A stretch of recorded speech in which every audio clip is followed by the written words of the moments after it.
जीवन का हर क्षण निर्णय का क्षण होता है। प्रत्येक पद पर दूसरे पद के विषय में कोई निर्णय करना ही पड़ता है और निर्णय अपना प्रभाव छोड़ जाता है। आज किए गए निर्णय भविष्य में सुख अथवा दुख निर्मित करते हैं, ना केवल अपने लिए, अपने परिवार के लिए भी, आने वाली पीढ़ियों के लिए भी। जब कोई दुविधा सामने आती है तो मन व्याकुल हो जाता है, अनिश्चय से भर जाता है। निर्णय का वो क्षण युद्ध बन जाता है और मन बन जाता है युद्ध भूमि। अधिकतर निर्णय हम दुविधा का उपाय करने के लिए नहीं, केवल मन को शांत करने के लिए लेते हैं। पर क्या कोई दौड़ते हुए भोजन कर सकता है? नहीं। तो क्या युद्ध से जूझता हुआ मन कोई योग्य निर्णय ले पाएगा? वास्तव में शांत मन से जब कोई निर्णय करता है तो अपने लिए सुखद भविष्य बनाता है। किंतु अपने मन को शांत करने के लिए जब कोई निर्णय करता है तो वो व्यक्ति भविष्य में अपने लिए कांटों भरा वृक्ष लगाता है। स्वयं विचार कीजिएगा।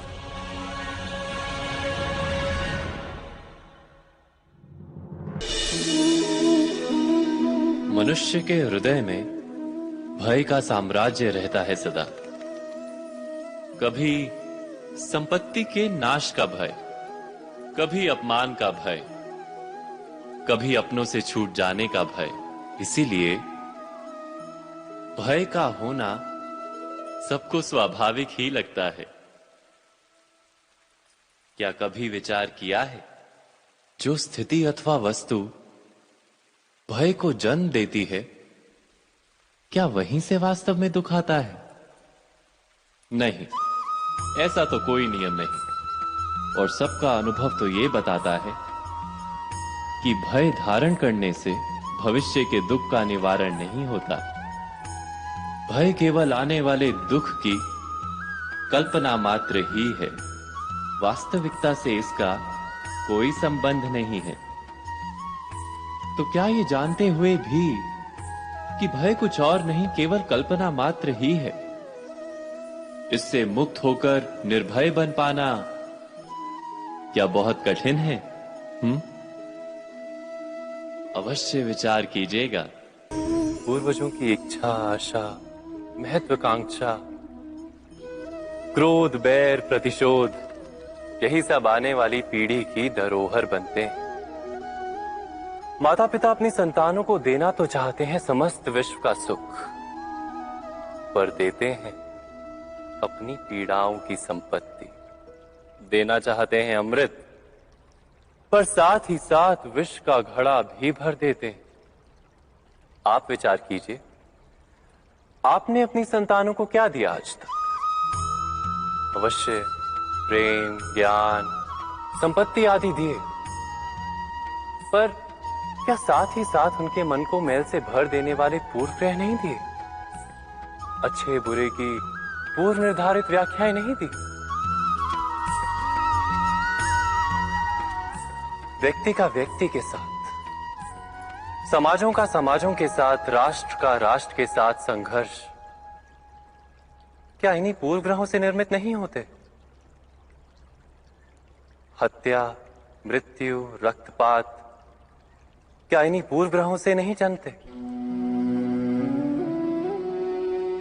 अर्थात माता पिता अपनी संतानों को जन्म के साथ मृत्यु का दान भी देते हैं। प्रेम के प्रकाश के साथ साथ घृणा का अंधकार भी देते हैं, और अंधकार मन का, हृदय का हो या वास्तविक हो, उससे केवल भय प्राप्त होता है। केवल भय। स्वयं विचार कीजिए।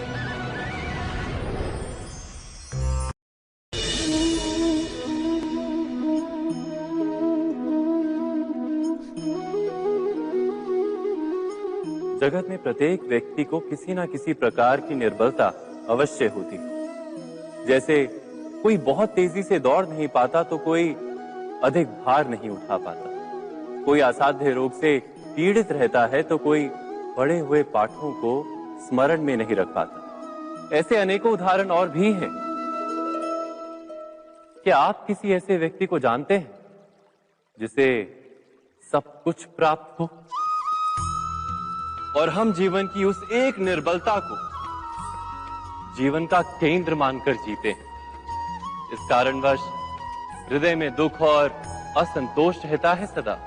निर्बलता मनुष्य को जन्म से अथवा संजोग से प्राप्त होती है, किंतु उस निर्बलता को मनुष्य का मन अपनी मर्यादा बना लेता है। किंतु कुछ व्यक्ति ऐसे भी होते हैं जो अपने पुरुषार्थ और श्रम से उस निर्बलता को पराजित कर देते हैं।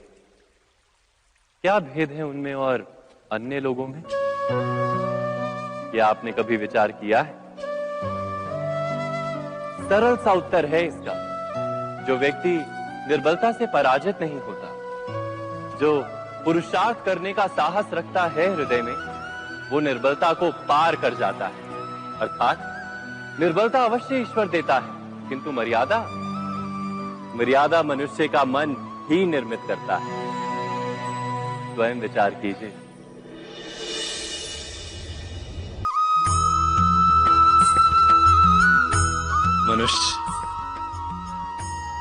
मनुष्य उसी को प्रेम भी कर पाता है जो उसकी अपेक्षा पूर्ण करता है, और अपेक्षा की तो नियति है भंग होना। कैसे? क्योंकि अपेक्षा मनुष्य के मस्तिष्क में जन्म लेती है। कोई अन्य व्यक्ति उसकी अपेक्षाओं के बारे में जान ही नहीं पाता। पूर्ण करने की प्रामाणिक इच्छा हो तब भी कोई मनुष्य किसी की अपेक्षाओं को पूर्ण नहीं कर पाता, और वहां से जन्म लेता है संघर्ष। सारे संबंध संघर्ष में परिवर्तित हो जाते। पर मनुष्य अपेक्षा को संबंध का आधार ना बनाए और स्वीकार करे केवल संबंध का आधार, तो क्या ये जीवन स्वयमेव सुख और शांति से नहीं भर जाएगा? स्वयं विचार कीजिएगा।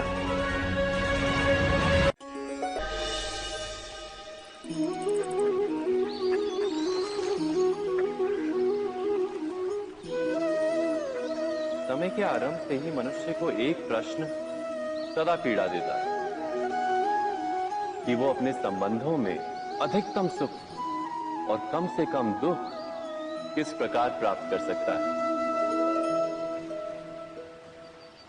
क्या आपके सारे संबंधों ने आपको संपूर्ण संतोष दिया है? विचार कीजिए। हमारा जीवन संबंधों पर आधारित है, हमारी सुरक्षा संबंधों पर आधारित है। इसी कारण हमारे जीवन के सारे सुखों का आधार है। तो किसी मर्यादाओं या सीमाओं की आवश्यकता ही नहीं होती।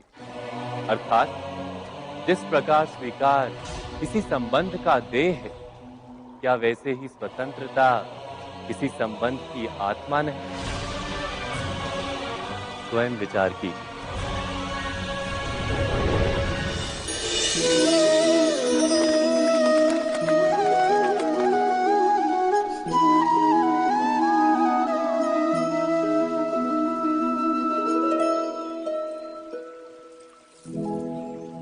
निर्णय के क्षण में हम सदा है किसी अन्य के सुझाव, सूचना, मंत्रणा या परामर्श को आधार बनाते हैं, और हमारे भविष्य का आधार हमारे आज दिए गए निर्णय के ऊपर होता है। तो क्या हमारा भविष्य किसी अन्य के परामर्श, किसी अन्य के सुझाव का फल है? क्या हमारा संपूर्ण जीवन किसी अन्य की बुद्धि का परिणाम? क्या हमने कभी विचार किया है? सबका अनुभव है कि भिन्न भिन्न लोग एक ही स्थिति में भिन्न भिन्न परामर्श देते हैं।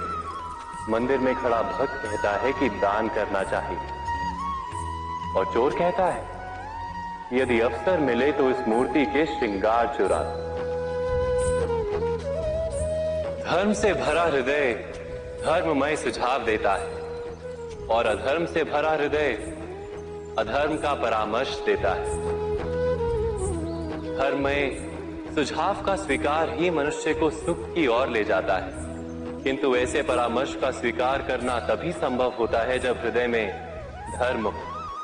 अर्थात किसी का सुझाव अथवा परामर्श स्वीकार करने से पूर्व स्वयं अपने हृदय में धर्म को स्थापित करना क्या आवश्यक नहीं? स्वयं विचार कीजिए।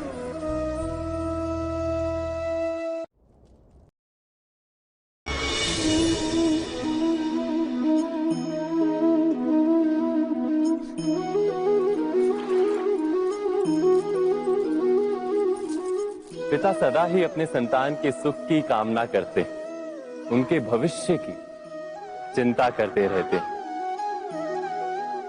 इसी कारणवश सदा ही अपने संतानों के भविष्य का मार्ग स्वयं निश्चित करने का प्रयत्न करते रहते।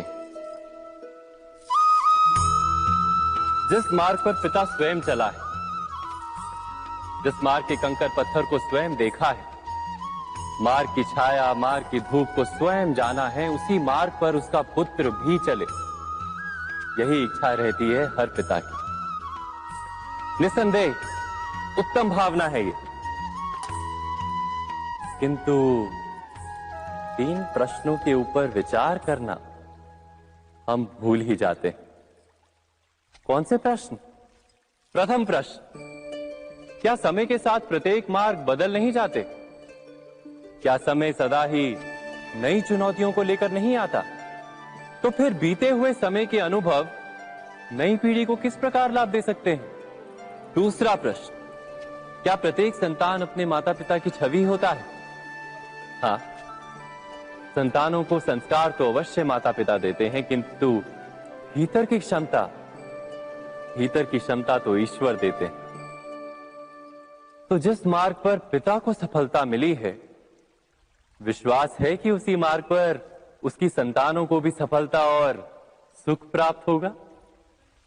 तीसरा प्रश्न, क्या जीवन के संघर्ष और चुनौतियां लाभकारी नहीं होती? क्या प्रत्येक नया प्रश्न एक नए उत्तर का द्वार नहीं खोलता? तो फिर संतानों को नए नए प्रश्नों, संघर्षों और चुनौतियों से दूर रखना, ये उनके लिए लाभ करना कहलाएगा या हानि पहुंचाना? अर्थात जिस प्रकार संतान के भविष्य का निर्माण करने के बदले उसके चरित्र का निर्माण करना श्रेष्ठ है, वैसे संतानों के जीवन का मार्ग निश्चित करने के बदले उन्हें नए संघर्षों के साथ जूझने के लिए मनोबल व ज्ञान देना अधिक लाभदायक नहीं होगा? स्वयं विचार कीजिए।